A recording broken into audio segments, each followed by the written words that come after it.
about BTO versus resale HDB in 2026.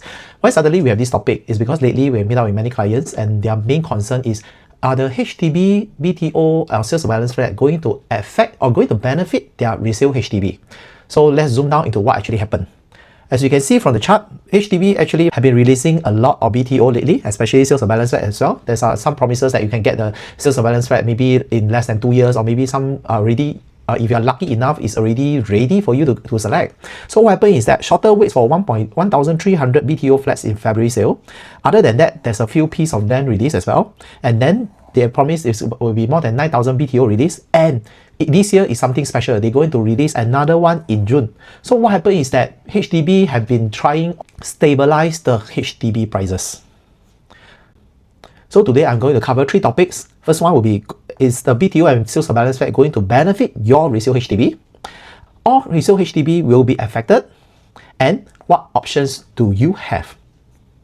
Let's have a look at what actually happened in the history of HDB transactions, all the way before year 2000 to 2022. Why I actually shortened it is because I want you to have a clearer picture on what actually happened back then. So we have a look at that. About 2013, the index actually hit the peak, and then after that it come down. But what actually is the main reason it resulted in coming down? So you can see from 2005 to 2010, back then HDB only released 42,000 units over the 6 years. But what happened after that? In 2011 and 2012, they actually released more than 52,000. So in short, in the space of 2 years, they actually released 10,000 more units than over the last 6 years. So what we see is that there is a very high supply into the market. When the supply go up, demand come down, the price will slowly go down. And then it actually stays stagnant for about 6 years until COVID. And at the same time, let's see what happened after that. From 2013 to 2014, they keep on releasing another 40,000+ units as well. So meaning to say, over the space of 4 years, from 2011 to 2014, HDB actually released almost 100,000 units. And after that, it moderate a bit. It become 15,000, 17,000, 17,000, 15,000, and then until pandemic actually hit it at about 17,000. And because of pandemic, their waiting time is much longer than usual. That is what actually happened. And then many buyers, they actually don't want to wait for it. And then what happened? They go to the resale prices. So how is it going to relate to today's market? So you see, for the pandemic time from 2019 to 2026, what happened is that the prices actually remain stable until about 2020 after March, where the pandemic happened, and then prices start to go up. Start to think about it. What actually happened back then? BTO delay, there's no release of BTO. A lot of buyers come into the market hoping to upgrade or even downgrade from condo and landed to HDB because they want to cash out.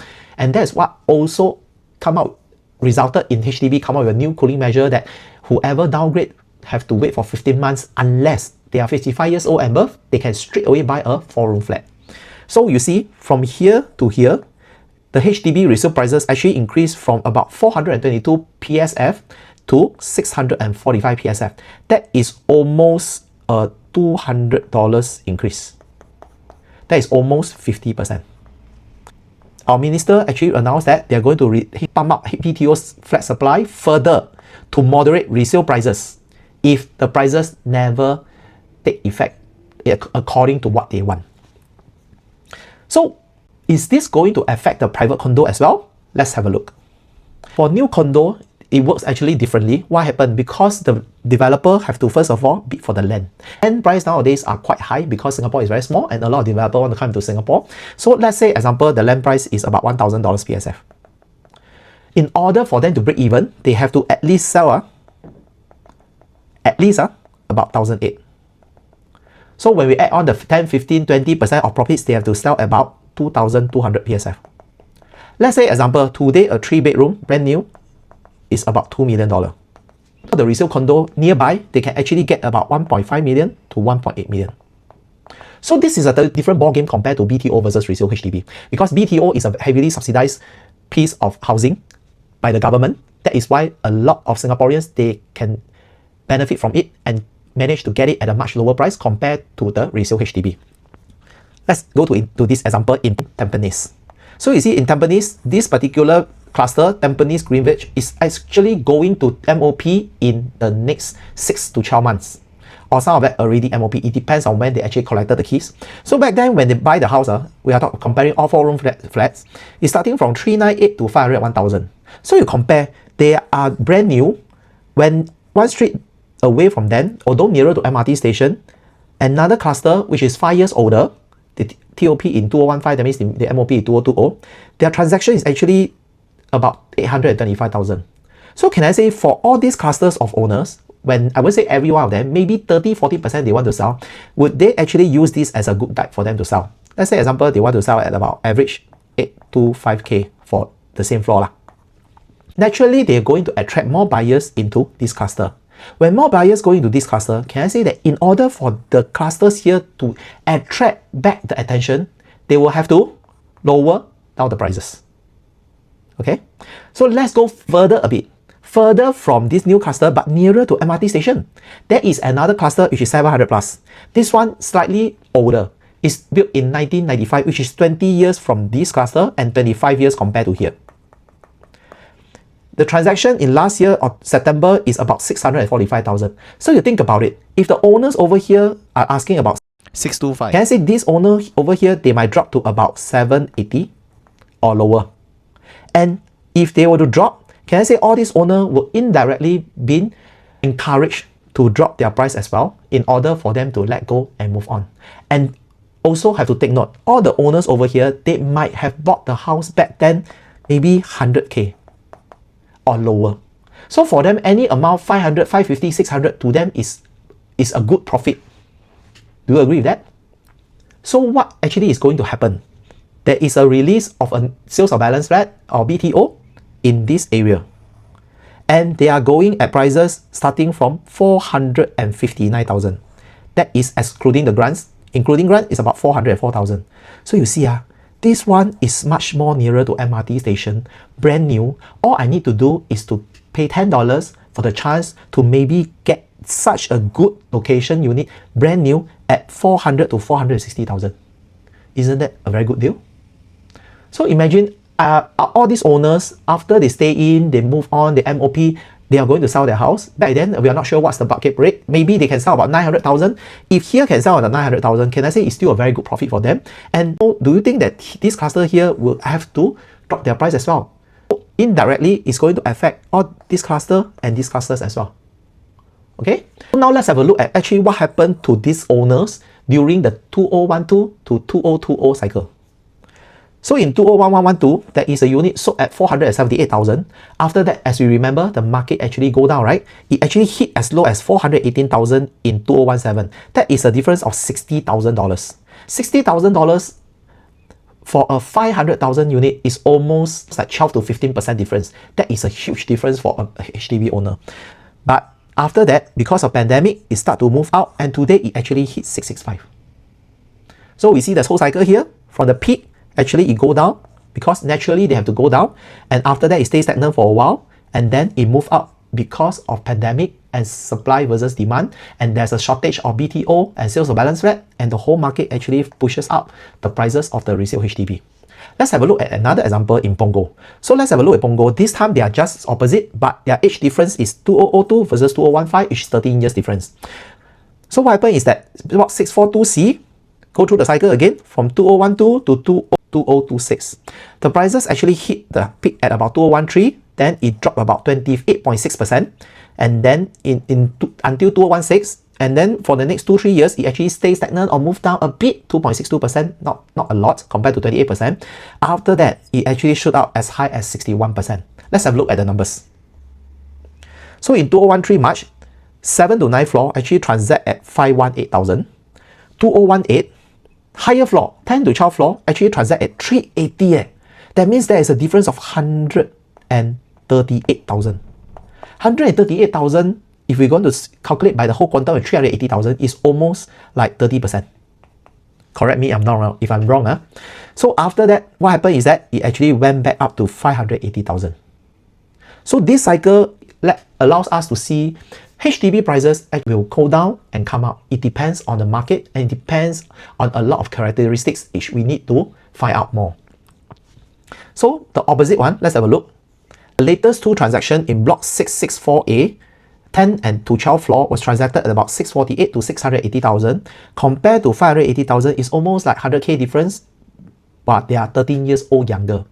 So because it's in Punggol, we have to understand that Punggol have a lot of BTO coming up, and definitely they have to go through the same period of MOP, and then where is the price going to peak. So imagine nearby here that it's another cluster which is going to MOP.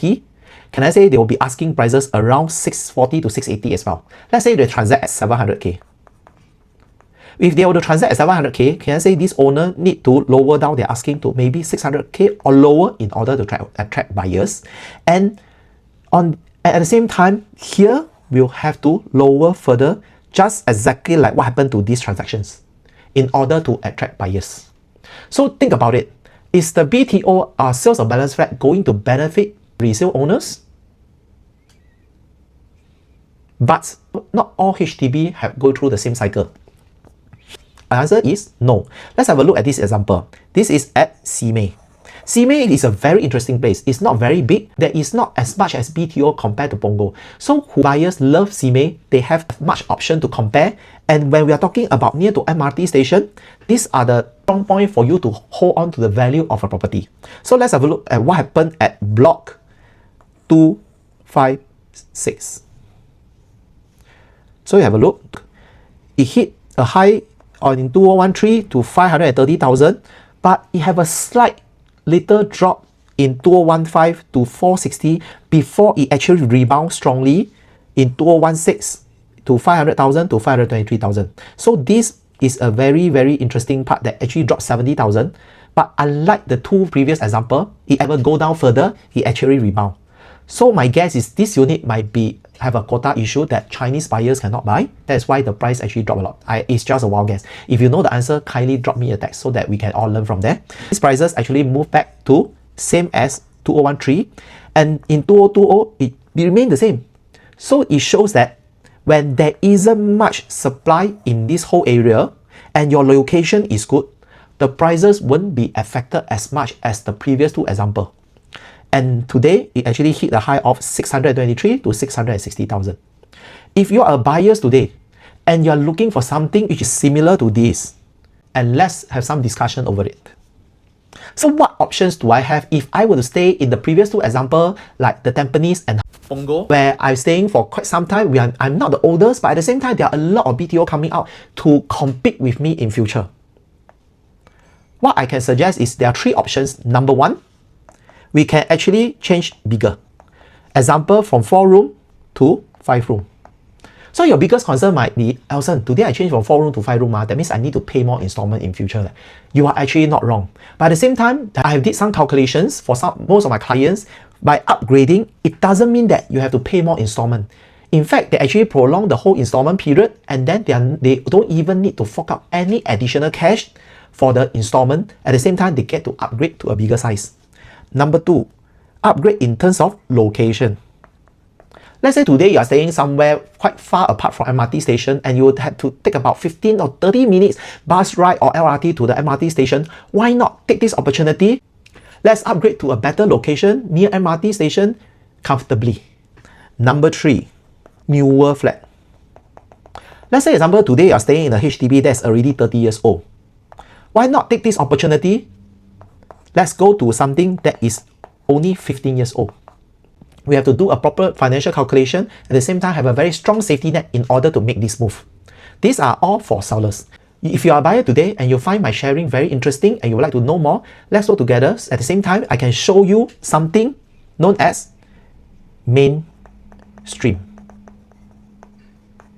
I will explain more what is mainstream when we meet up.